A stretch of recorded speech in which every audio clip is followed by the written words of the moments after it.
Okay, let's go back to example number 1. We've already answered this one, the buoyancy and the buoyant force. Let's proceed for the example number 2. Actually, again, this is an example we had on our fluid mechanics. So we have to answer this again para ma-refresh. So there is a box vessel. Since it is a box, so all sides are equal. That's 1.25 feet on each side floats in water. Water meaning fresh water po yan. If it's not indicated, then it's already on the fresh water. The specific gravity of a box is 0.60. Find the submerged depth of the box and the buoyant force exerted by the water. So, dinagdagan ko lang yung buoyant force. Hahanapin lang natin yung draft or the portion of the length of the box or the depth of the box that is submerged. So again, there are two forces acting on the object that causes it to float. We have the weight, that's the downward force, and the buoyant force, the upward force that makes the object floats. So since that is the weight minus the buoyant force equal to zero to make the object equilibrium or floating, meaning the weight is equal to the buoyant force. So the weight pertains to the object itself. So the weight can be solved using the specific weight of the box times the volume of the box. And that again, that's the formula of weight. Specific weight times the volume. So, ganun din po ang buoyant force since weight po yan or force. So, that is, pag buoyant force naman, that's the portion of the water wherein the object is submerged. So, this portion, so that is the volume of the fresh water, the specific weight of the specific water in the volume of the fresh water wherein the object is submerged. Ito pong part na yan. Pero water. So, again, the specific weight is equal to substance is equal to the SG of the substance times the specific weight of water. So, specific weight of water is either 9, 9, 8, 10 Newton per cubic meter, that's 9.81 kilonewton per cubic meter, or that's 62.4 pound force per cubic feet. So since we are naval architecture, dadagdagan ko ng isa, that's 1 ton per cubic meter. Okay? Yung specific weight of water. Please take note of this. So the specific weight of the box is equal to the SG of the box, which is 0.60. Okay, that's 0.60.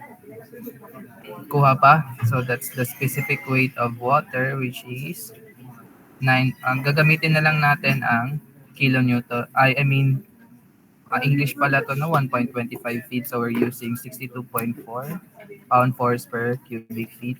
And then the volume of the box. So since that's the box, so equal po ang kanyang size and dimension. So 125 by 125 by 125 cubic feet. Okay?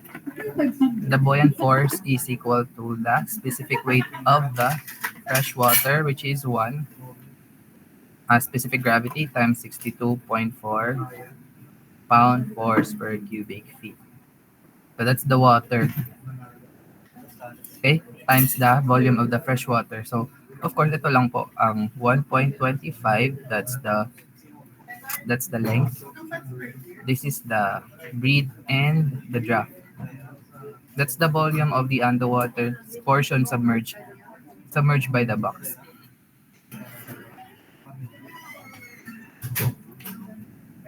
Nakuha po ba?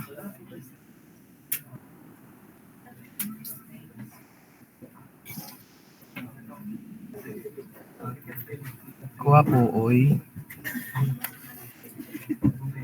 Walang na-imik. So again, you can solve this one using your calculator na then you'll get an answer of 0.75. Walang naimik. T is equal to 0.75. That's feet. Okay. So on the weight side, that's the object, and the buoyant force that is the fluid wherein the object is submerged. Okay. Okay, proceed to sa number 3. Wala namang naiman. About this one. So, again, there is a raft. So, dalawa po ang weight natin. Kung babasehan lang natin sa picture, we have a man, may weight ng man, and may weight ng wood. So, isa lang ang mag-force upward, the buoyant force. So, that is the weight of the man plus the weight of the wood minus the buoyant force equal to 0. So, therefore, the weight of the man plus the weight of the wood equal to buoyant force. Kuha po ba? Nakasunod pa po? Yes po. Okay. So, the weight of the man, meron na pong binigay, 80 kilograms. So, hindi mo pwedeng gamitan ng formula ng SG ng substance times the specific weight of water. Pwede natin yung mg. Ano po? So,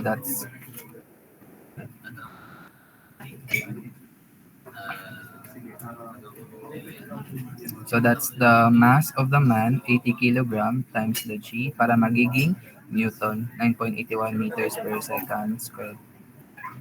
Okay? And then the weight of the block. So the weight of the block, given naman po ang specific gravity ng block or wood, 0.65, then use the formula Sg of the substance times the specific weight of water. Okay? So plus Sg of the wood, that is 0.65. 0.85 po ba yan? 0.65? 0.65 times the specific weight of water. We'll use 9.81 kilonewton per cubic meter times the volume. Ano po? Volume of the wood. So that's area times 0.2. So pakita ko muna ang hinahanap dito. So ang hahanapin daw natin dito is the surface area po ng wood. Okay? That will support this man. So hanapin natin yung surface area ng wood na to na merong 0.2 na height. So meaning the volume of this wood is the area of this wood times the 0.2. So kaya po ang volume ng wood is area times 0.2. Kuha.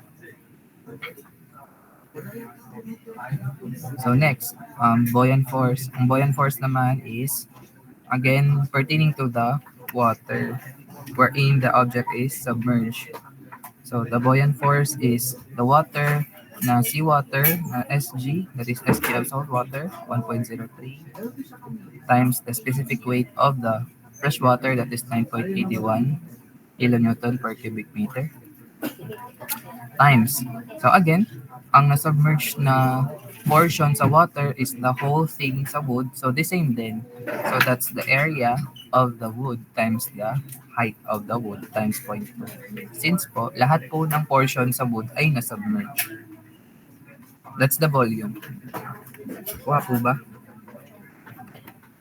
Yes. Okay. Therefore, the area is, again, you can use a shift solve, you can get 1.053 square meter.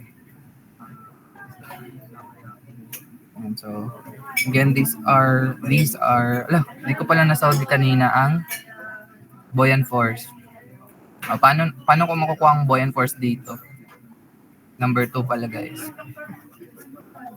So, andyan na nga, di ba? Binigay na nga dito sa equation. Ito lang isa-solve mo. Ang buoyant force ng wood is 1 times 62.4 times the volume of the box, 1.25 times 1.25 times 0.75. Ala, ayun, nalubat naman.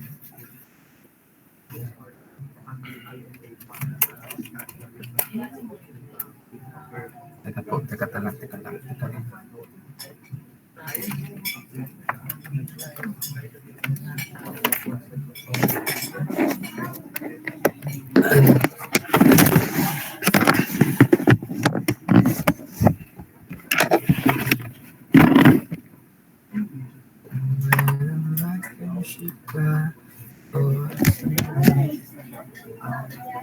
So yun, sinubstitute lang natin yung equation at the right side. That's the buoyant force. Actually, that's the specific weight of water wherein the box is immersed. That's 1 times 62.4 times the volume of the water portion na submerged ang box. That's 1.25 times 1.25 times the draft na nakita na natin na 0.75.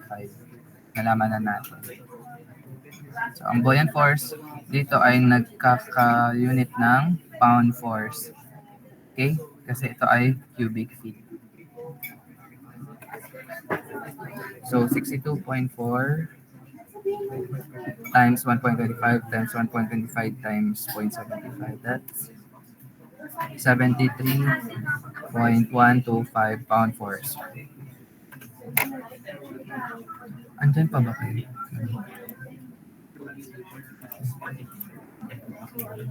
Mabilis po ba or nakakuha naman? It's naman. Yes po. Okay. How about this one? What is the value of buoyant force? Kayo nga mag-solve. What is the value of buoyant force?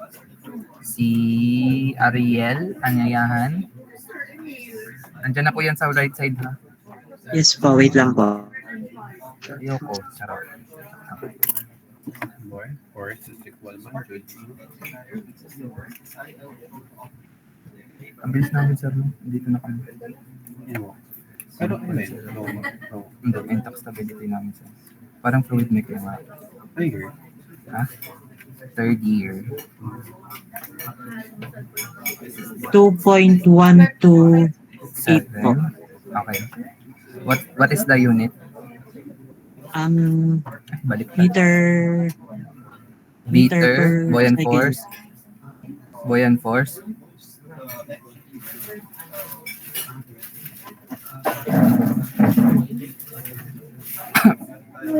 Unit, buoyant force.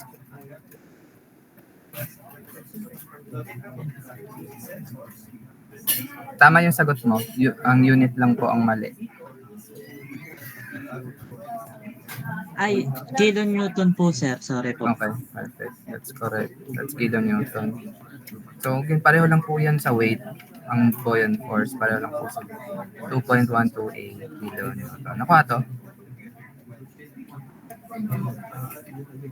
Apo. Okay.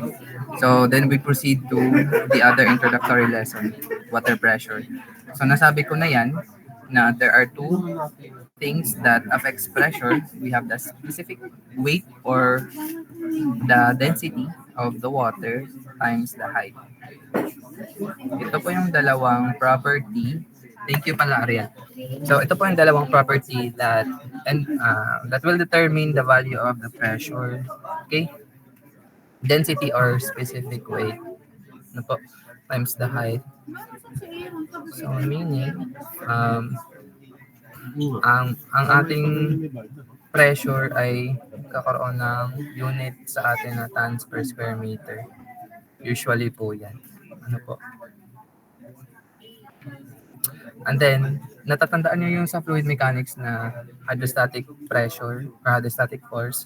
So, equivalent lang din dito sa hydrostatic sa ating intact stability as total pressure or thrust. Okay? So, to determine the thrust, kailangan mo lang ng pressure times the height. Okay? Yung height na yon ay dapat naka-centroid. So, depende po yan sa ibibigay na drawing or given.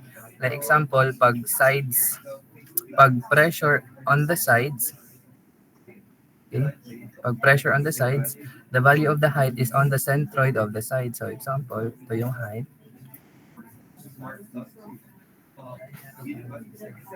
So, dapat siya ay half of the total height. What if ang kukunin ko ay pressure on the bottom? Ano ang magiging height? So, magiging height ay yung total height mismo kasi nandito yung centroid ng plate at the bottom. Kung atin siyang i-3D, ganun po siya. So, nandito pa din yung centroid ng bottom. Or sa atin naman, tinatawag siyang keel, flat keel, or double bottom keel. So, the value of the height will not be divided by 2 kasi nga po, nandito na po yung centroid niya.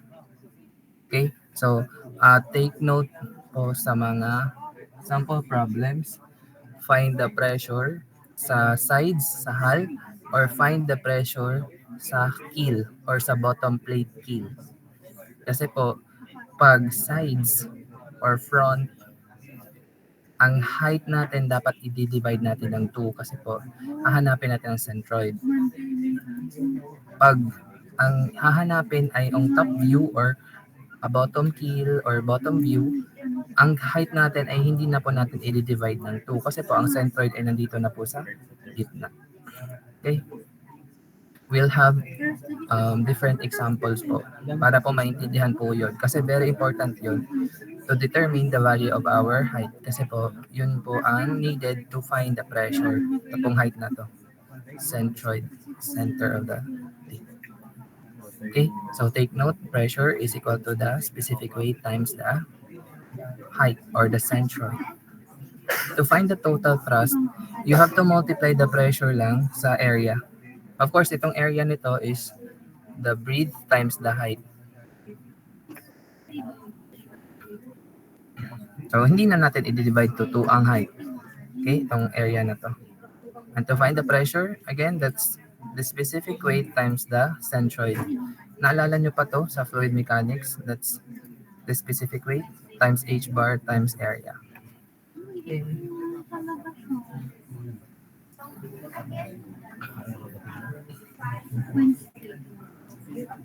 And this area is the base times height.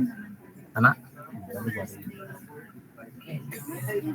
So, again, sa ating intact stability, tinatawag po siyang total pressure, ang F, or total thrust. Ang pressure is water pressure. Itong pressure na po. Okay. Shall we have an example? Okay, example number 1. Again, makinig po sa problem. Find the water pressure and the total thrust on the flat plate keel of a ship which is floating on an even keel draft of water density of 1.024 tons per cubic meter. The keel plate is 35 meter long and 1.5 meter wide. So, ano kayang part ng ship ang kukuha na natin ng pressure? Sides or bottom part? Sides or bottom part?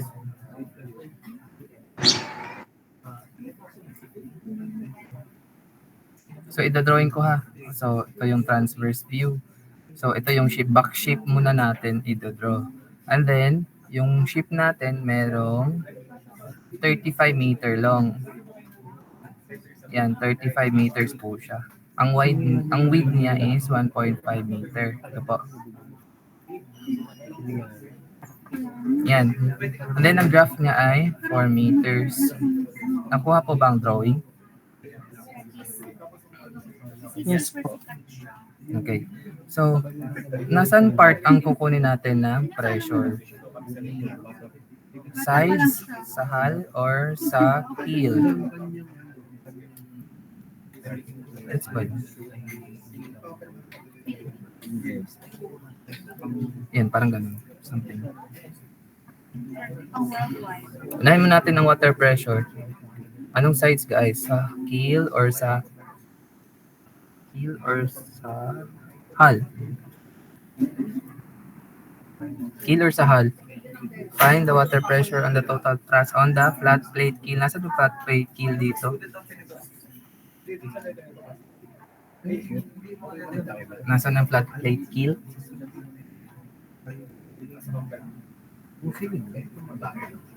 Nasa bottom.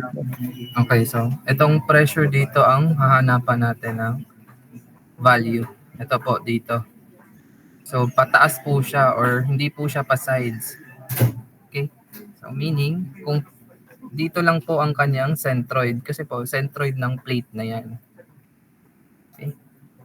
To find the pressure, that's the specific weight times the H bar. Okay?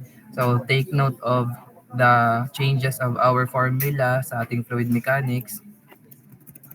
So this is specific weight, specific gravity of water. We're in the ship is submerged times the specific weight of water. Pero dapat nakatans. Again, the specific weight of water is 9.81 kilonewton per cubic meter, or that's 9810 newton per cubic meter. That's 62.4 pound force per cubic feet, or 1 ton per cubic feet. Ayan.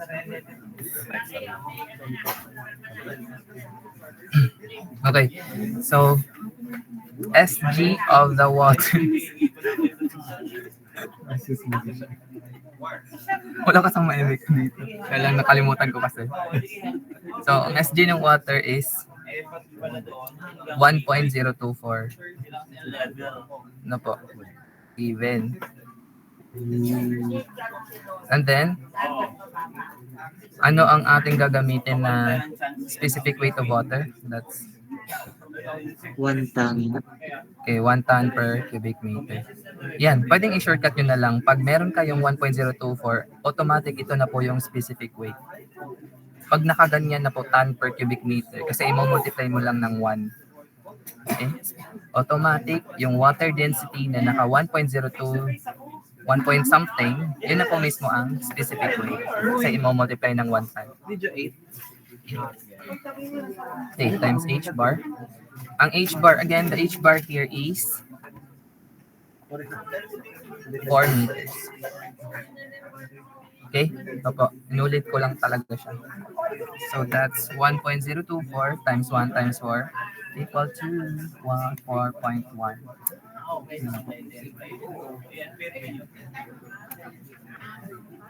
4.096 tons per square meter. Okay po, so that's the water pressure. Nakuha po ba bakit naging 4 to? Hindi tayo nag-divided by 2, no? Kasi nandito po yung centroid ng flat plate in. No.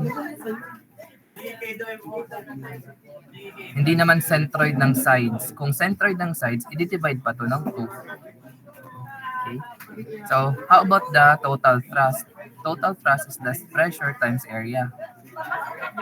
Ako. So, force is equal to the pressure, which is 4.096 tons per square meter, times the area. So, area ng keel. Ito, area nito. What's the area of this? That's 35 times 1.5 meter long.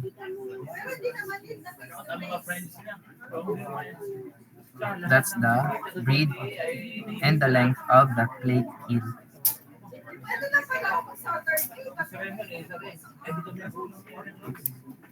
Oh, so that's 215.04. Ano nga yung unit nito? Tons.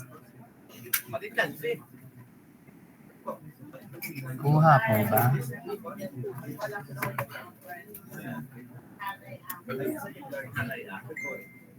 So, yun po yung mga parts we're in. Magkakaibahan pag kukunin natin a below or sides. Below pressure or side pressure. Let's have an example na nasa sides. Umaya tayo dyan. May tayo dito.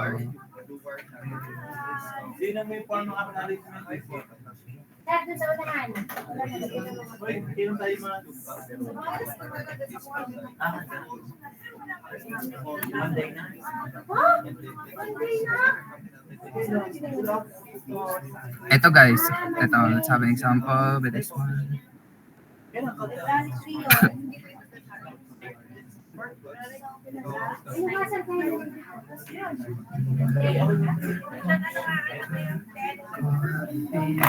Okay, find the water pressure and thrust on the, but wait, pa din pala.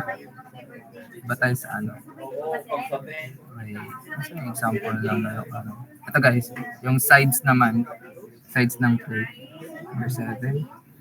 So there is a rectangular plate daw, 2 meters ang breadth and 1 meters ang wide.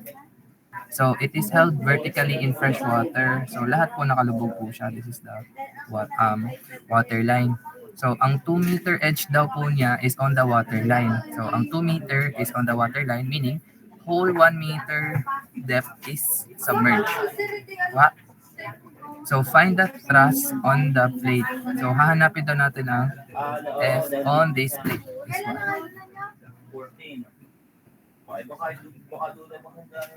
Okay. So first, hanapin muna natin ang pressure bago tayo mag-force. So pressure is equal to the specific weight times the centroid of the sides or the plate, side of the plate. Isa lang po muna. So again, this one is equal to the water wherein the plate is submerged, that is fresh water, SG, times the specific weight of water na naka 1 ton inside. So, SG of water is 1. Take note of the units. And naka-ton po tayo, 1 ton per cubic meter. So, ganun din, 1 ton per cubic meter. Times the height. Height is, nasan yung centroid ng sides? Ano ang magiging centroid niya? So that is, nandito po, sa gitna. Pag vertically submerged. No? So meaning, ang centroid niya ay 1 over 2. Or h over 2, di ba? Kuha po ba? Is there a significant difference? Pag sides. So pressure here is 1/2 ton per square meter. So therefore, our total thrust or force is equal to the pressure times area. So that's 1/2 ton per square meter times area. Area of this one is 1 times 2. Sino mag-aanak? 2 meters times 1. Inay ko. So that is 1 ton. 1 tons, 1 ton. Sorry. O, yan ang idinulot mo. Isang 4? Hindi naman po. Isang 8 kilos lang. Kala ko isang 4. Nakuha po ba ang difference kanina pag flat plate keel or bottom keel or bottom surface sa sides?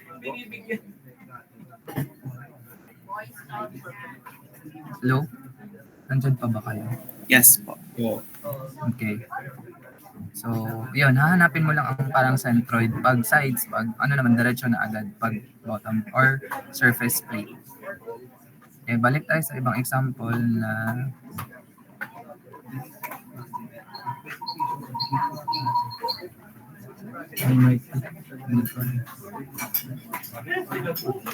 ito po. Delete muna natin. Sige, dyan na muna.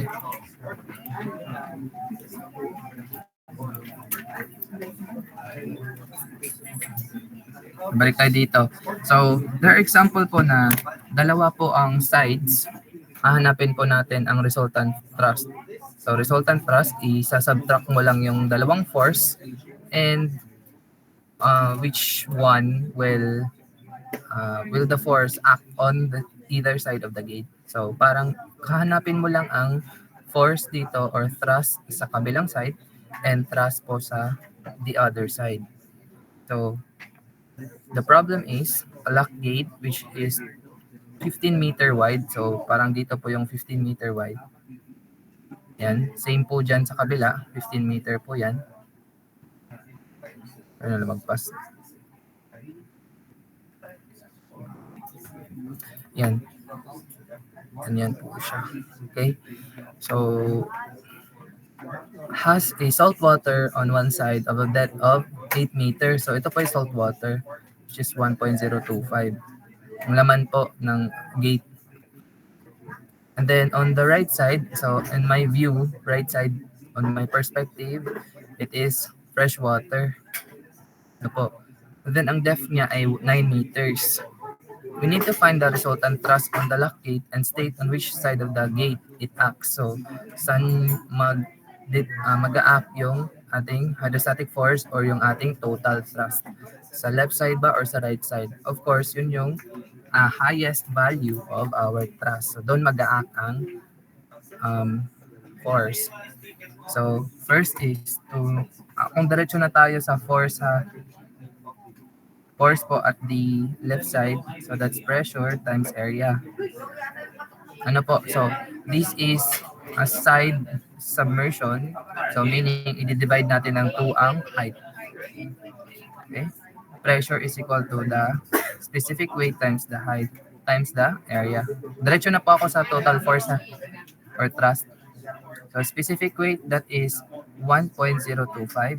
Again, that's 1 ton ang ating specific weight of water. SG and specific weight of water. Or you can directly write 1.025 tons per cubic meter. Kuha po ba? Ito pa po tayo.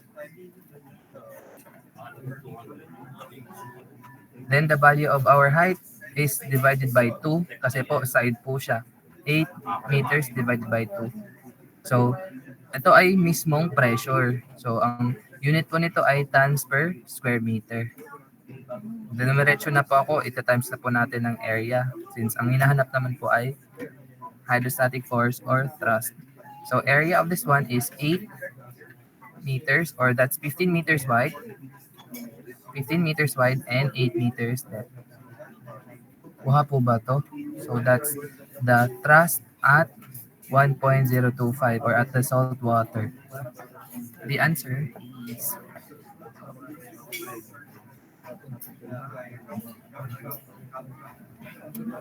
492 tons. How about the other side? Pakisolve nga po ako. Si Vivas, Alea. Pasolve ako ng the other side.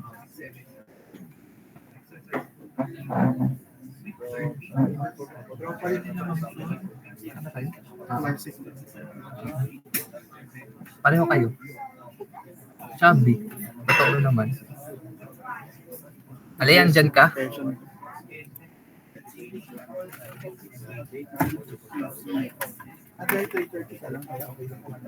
$11.30 talaga ang klase. Yan, pinakita ko pa talaga yung sagot dito.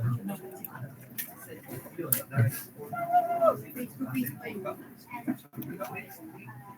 Andyan si Alea, Vivas. Vivas. Sir, wait lang po. Medyo choppy lang po. Okay. Pakisolve lang ako sa force on the other side. Or thrust on the other side.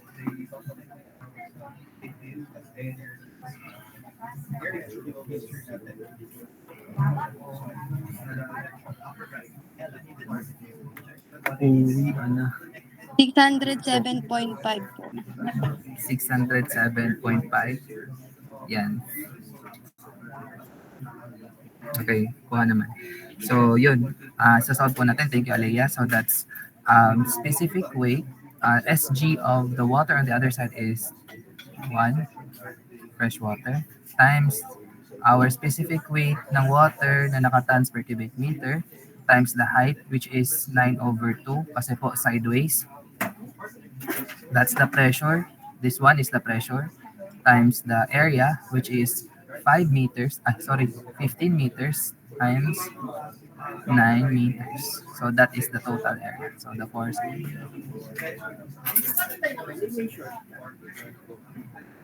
Sinuot ko. 607.5. tons. Napo, kuha po ba to? Nakuha po ba to? Kung shortcut na diretso. So meaning, ang resultant force, isa-subtract mo lang ang highest force or pwede namang mag-negative ang sagot nyo.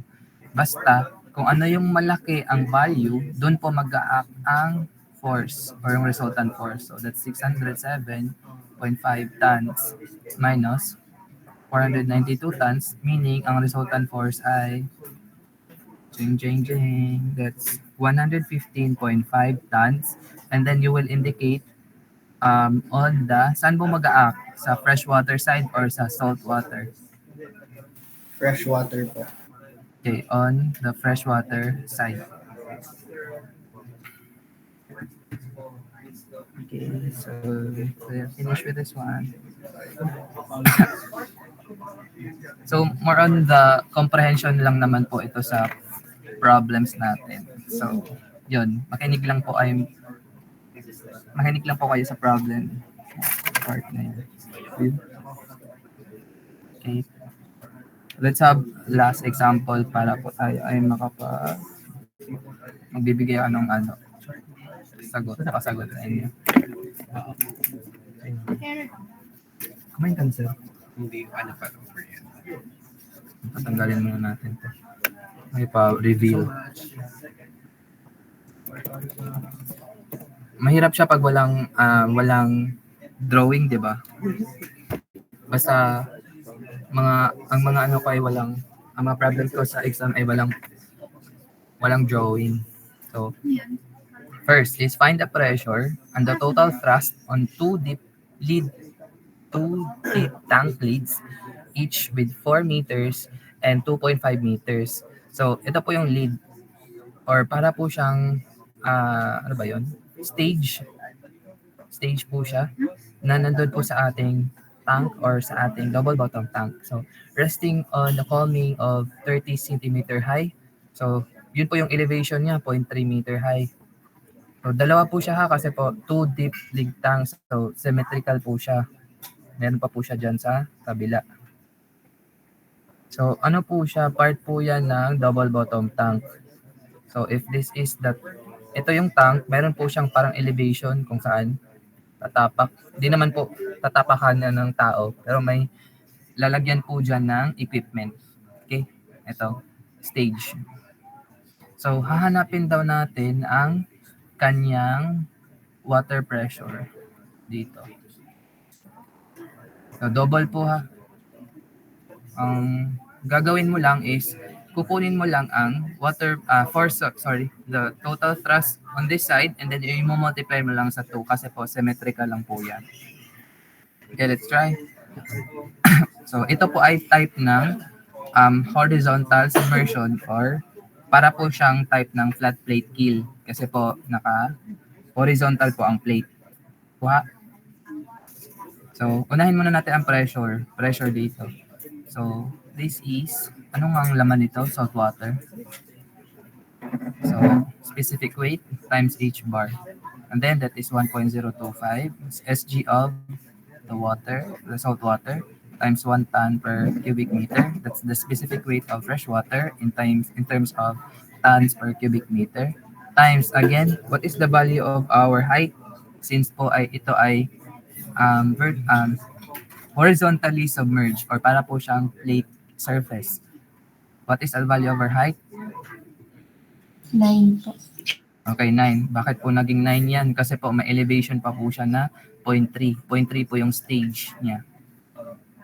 Po. So, 9. So, meaning, ang pressure on this surface, this one, is 9.225 tons per square meter. Ano? And then, since dalawa po siya, multiply na natin. Mamaya na lang, sa thrust na lang tayo magmo-multiply. So, sa total thrust naman, that is the force, pressure times area. Ano nga pong area ng ating leads? 4 meters by 2.5. So, that's 4 meters by...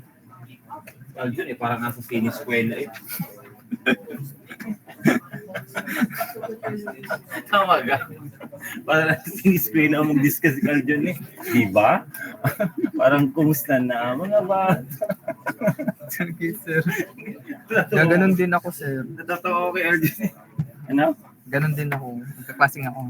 Hmm. So that's Parang area. parang nasa siniskwela si Arjun. Di ba? Mga bata. Naabutan ko na pala yun. Hindi mo. Student class. Balik po tayo. So pressure times area. So area of the surface area of the lid. So pressure is 9.225 tons per square meter times the area, which is 4 meters times 2.5. Surface area po yan. Kuya Body, ano si Shena? Parang gawin. Hindi ko siya pa. Sabihin sa akin ang sagot. 92.25 tons. Ano po? So, isa po yan. Sa right side lang po yan. I-multiply natin ng 2 para kasi po, hahanapin daw natin ang total thrust on the 2 deep tank lid. So, sa kabila din po. Times 2 lang po yan. 184.5 tons. Okay, nakuha po to.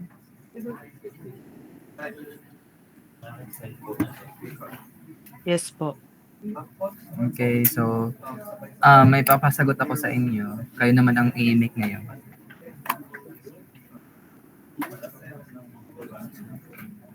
Okay, how about this number 1? Sino ba? Wala akong lista sa inyo. Stability.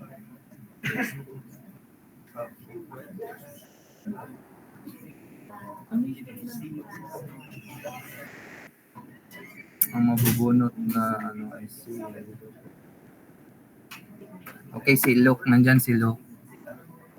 Luke. Nandyan si Luke. Dito. Okay, please answer number 1. A sealed box is made of metal and is capable of withstanding a pressure of 15.54 kilonewton per square meter. Find to what depth of the box may be submerged in salt water before it collapses. So, may pressure po tayong given. So, naka-kilonewton per square meter lang po. And then, hahanapin lang po natin yung H bar.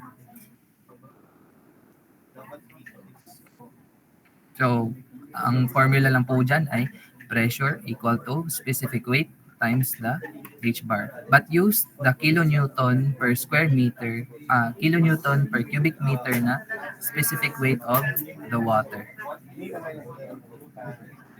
Give me the answer, ha?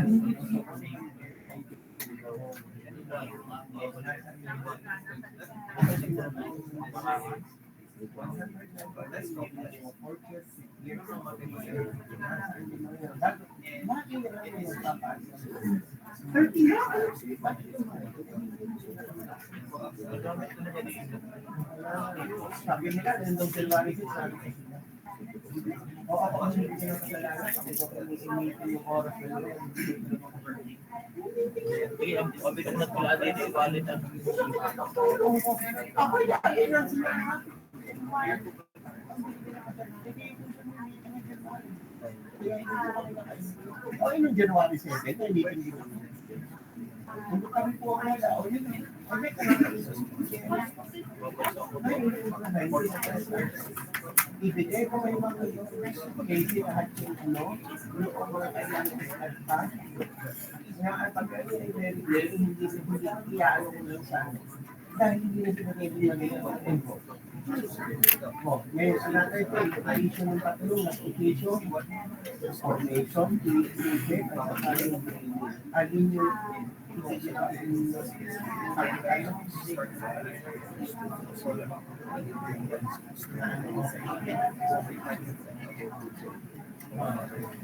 Anong sagot, Luke?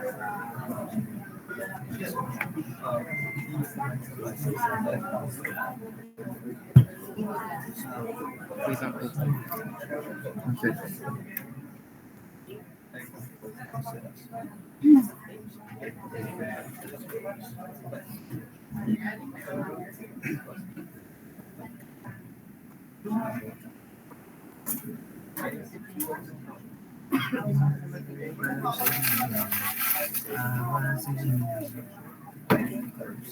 Basta talaga siya. Parang ano siya, parang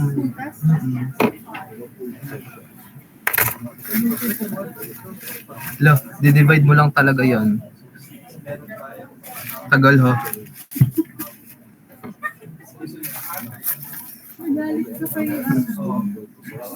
Divide lang yan. Ang sagot. 15.02 po. 15? Laki na. Malaki ang 15. Anong ginamit mo? 15 kilonewton per square meter tayo. Ang gigamit mo na specific weight of water. Oh, nakuha po ako. Wait lang po. Hindi 1 kasi tons yun.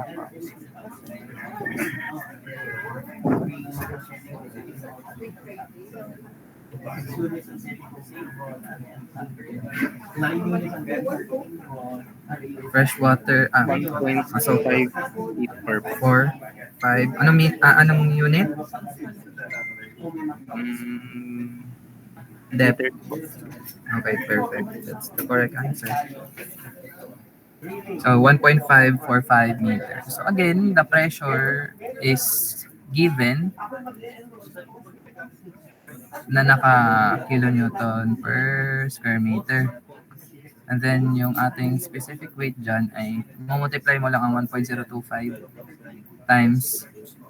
Again, naka kilonewton po tayo. Use this one. Yan.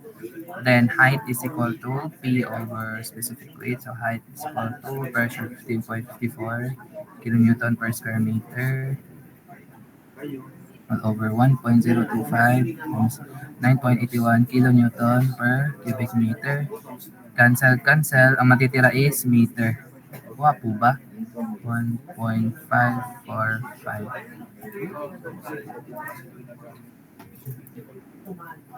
meters. Question?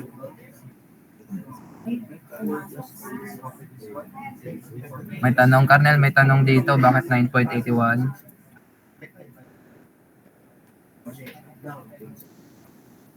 Uy, Karnel, may tanong ka dito? Wala po, sinulat niyo po kanina yung iba't ibang value. Yan. Okay, very good. What about this? Number 2. Sile, hi. Pilago. Number 2. Find the water pressure in kilonewtons per square meter on the keel of a ship which is floating on an even keel in salt water at a draft of 6 meters. Ay, drawing ko po ha. Wait lang po. Yan. So, 6 meters. Pero, ang hahanapin natin ay isang part sa keel. So, nasa baba. Ito po. Ito yung part na yan. Siya po ay nasa saltwater.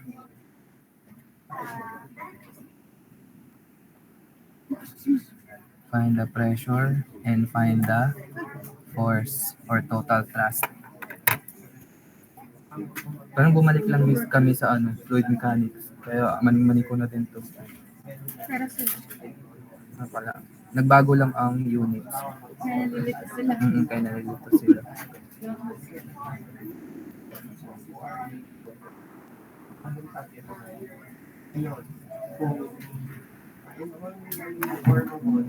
Again, naka-kilonewton per square meter po tayo. Dito na example.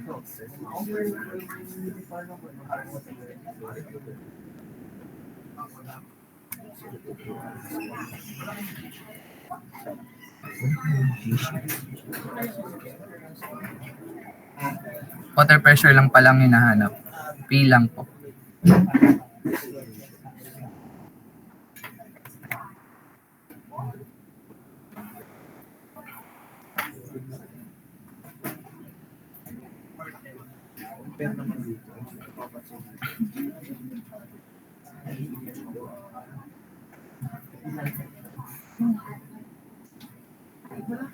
Find the pressure on an even keel floating on an even keel. So, 60.3315 okay, very kilonewton good. na That's cubic meter po. cubic pressure, Meter.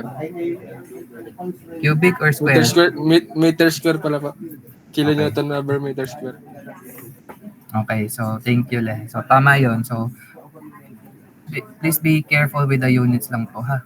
Pressure. So, this is 1.025 SG of water times, again, specific weight of water na naka-kilonewton per cubic meter, 9.81 kilonewton per cubic meter. Okay, that's the specific weight of the salt water times the height. So, hindi na po natin i-divide ng 2 kasi po dito po sa below keel, ang hinahanap po natin na pressure. So, 6 meter na lang po siya. Nakuha po ba yon pag sides and bottom or sides and surface? Nakuha na yon, ha?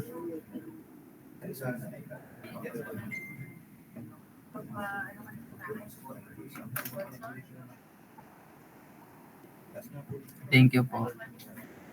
Thank you kay Luke tsaka kay Lehay. Okay, next is how about this? Dito na lang tayo sa last pressure. Ba't ang bilis ng oras? This po.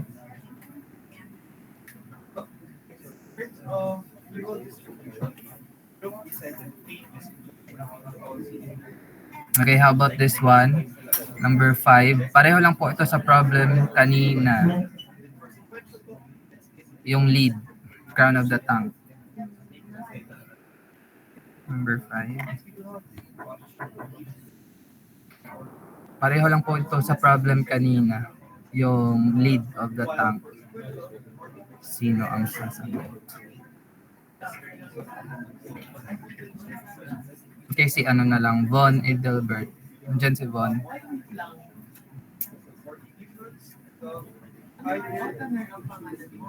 I mean, Von, ano, sino ba to? Dito. Sino ba? Von Apolinar, sorry. Andyan? Von Apolinar. Opo. Okay. Find the water pressure and the thrust on the inner bottom plating of a double bottom tank 10 meter by 10 meter when the tank is filled with fresh water to a height of 9 meters above the ground. Wala siyang ano. Alam, parang kulang ang problem. Teka lang po, check ko muna.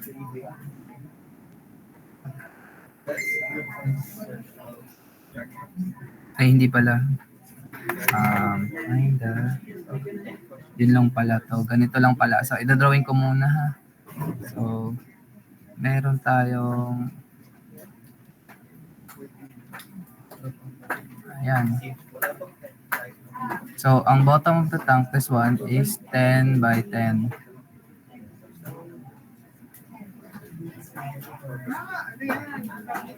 That's 10 by 10. And then, ito ay 9 meters. Find the water pressure. And ganun lang pala. Hindi pala to the same sa last time. So, yun. What is the water pressure and the force lang po. And fresh water po ang loob ng tank.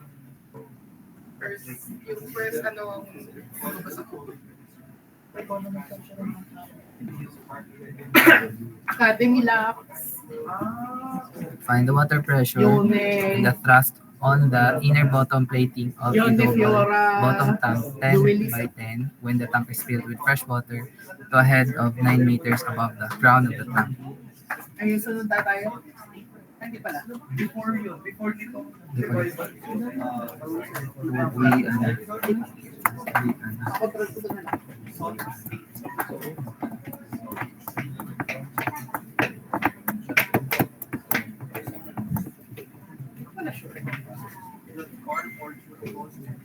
Okay na, Bon?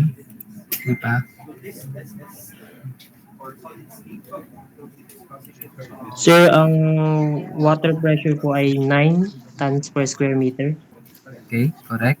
Ang force po ay thrust or... 900 tons po. Okay, perfect. So, yun. Ang pressure ay specific weight times h bar. Again, that is the bottom surface. That is 1 times 1 ton per cubic meter times 9 meters. Kasi po, yun po. So, that's 9 tons per square meter. Ang thrust niya ay pressure times area. So, again, that's 9 ton per square meter.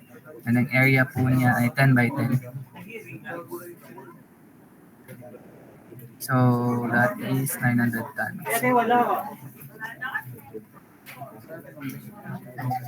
Okay. Perfect. Thank you, Von. Next is... Ito pala yung pareho kanina.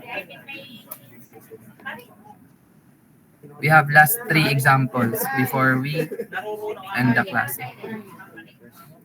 How about C? Ito po yung pareho kanina. So, idadrawing ko muna ha. So, meron po tayong tank. 2 leads po siya. Yun po. Itong tank na to ay merong 4 meters by 3 meters. And then, ang stage po niya ay 0.3 meters or 30 centimeter. 0.3 meters.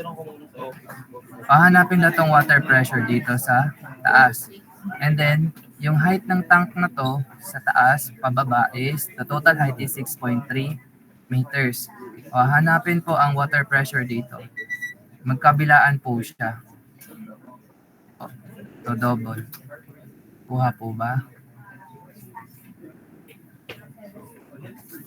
So, ang magsasolve nito ay si find the pressure and the thrust.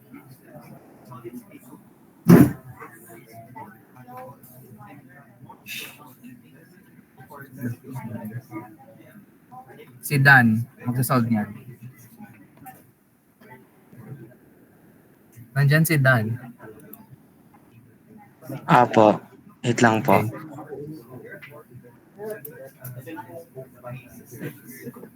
Dumaan ka dito, sir. Hindi ko alam kung naiiwan ko sa mail. Wala pa, hindi na ako nagbubukas pa na. Hindi ka. Hindi, iba to eh. Iba Ito yun. yung akin dating cell. Baka naiwan, sir.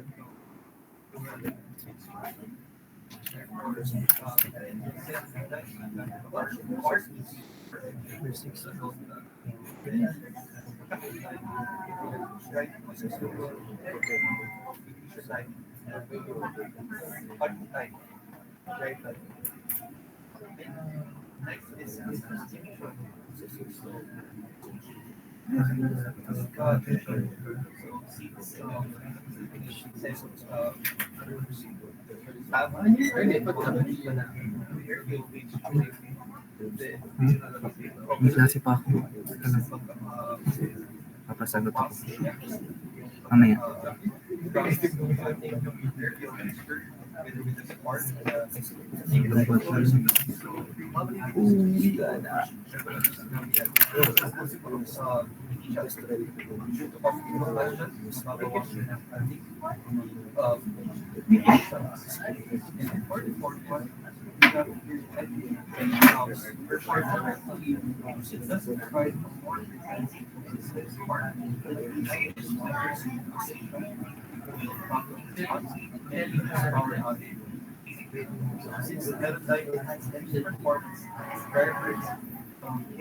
Sir, ang pressure po ay 6.15 Okay, correct. Tons That's the per- pressure on each. Tons per square meter. And ang force, ang total force na po. ay 73.8 tons po. Pero dapat dalawa siya times 2. This is? Ano po ba?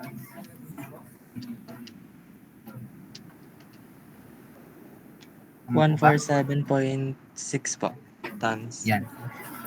Kasi sabi niya dito, find the water pressure on each of the 2 leads. So each is 6.15 tons per square meter.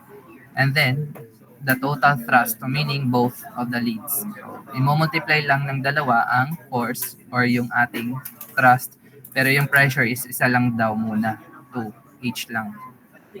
Kuha? So that's 6.15 tons per square meter and the thrust is 147.6 tons. Okay, thank you, Dan. Last two example. So, okay, itong lock gate. Katulad kanina. So, a lock gate, 12 meters wide. Ito po yung kanina. So, on the left side daw, meron tayong 1,010 or 1.010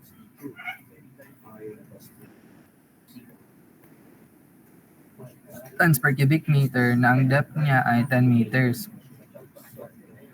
On the other side, water density is 1.015 tons per cubic meter. 6 meters daw po ang depth. So, kinonvert ko lang yung cubic meter to tons ha. Divide lang ng 1,000. So, ang width po niya, same is 12 meter. Okay? Yan, ganyan po yung mukha niya. So, find the resultant thrust on the lock gate and state on which side it acts. Okay? Okay, find the resultant thrust. Ang sasagot po niyan ay si Aliyah. Aliyah.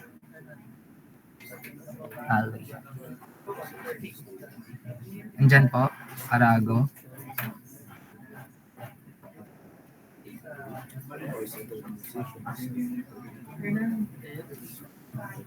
Andyan si Aliyah. Ayun. Nasaan si Aliyah?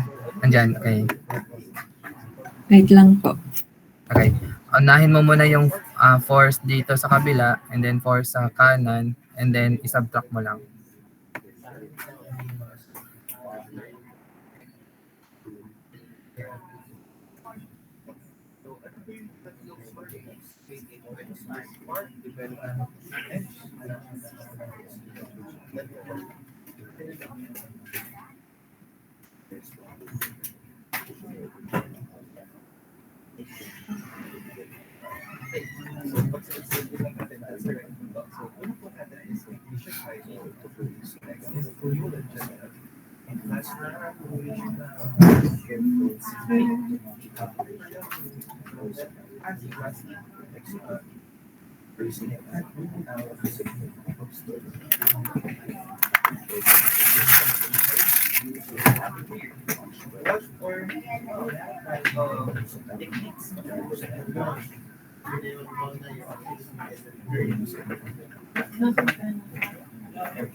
Carton? Hindi nga. Wala nga sa open. Yun, Diyos ko po.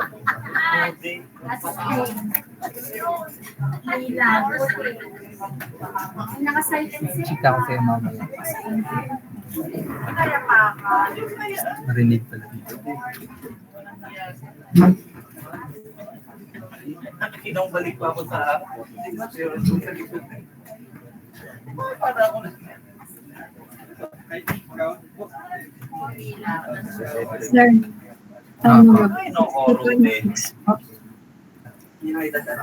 ano muna yung kabila? Ano muna dito? Ang sa left side. apa? 60.6. Ha? 60.6. Oo, Parang, hindi pa man ano, ako doon. Yung...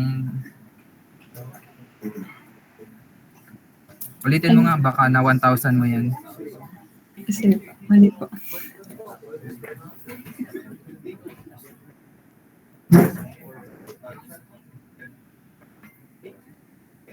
Yeah. Kaya plastic. Ay, may speaker.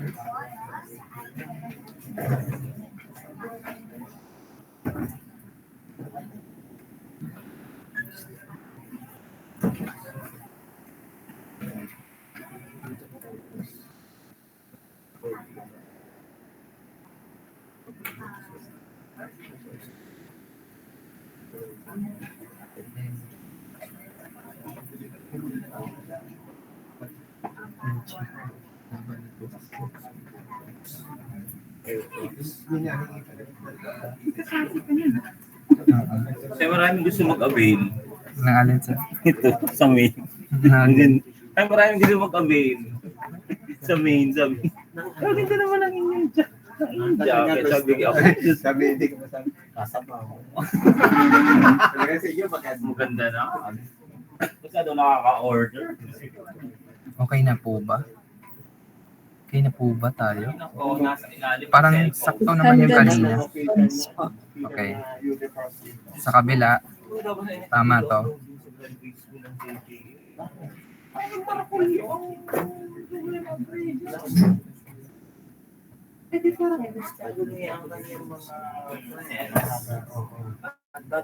Hindi priority to give 219.94. 2,4 tons. Okay, so the answer for resulted force is 386.76. at which side? At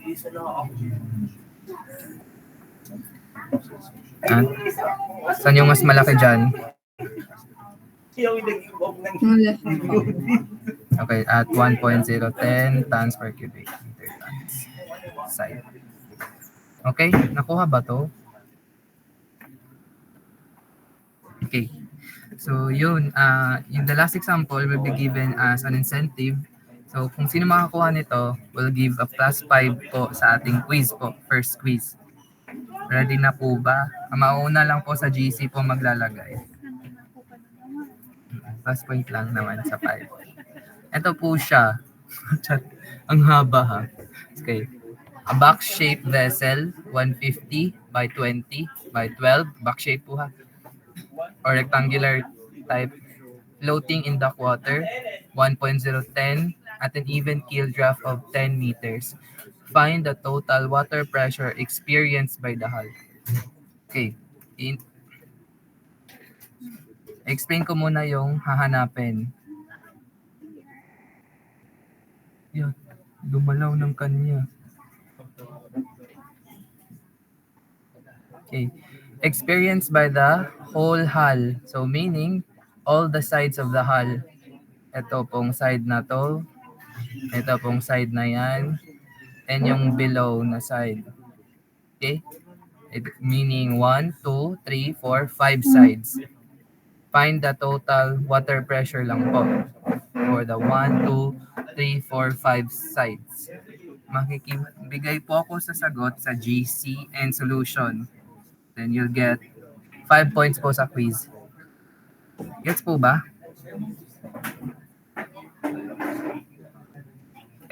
Paki-screenshot na nga lang po.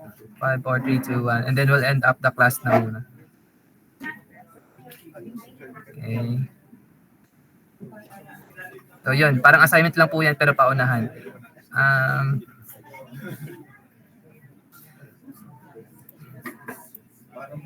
So yun, mag-screenshot muna ako ng attendance.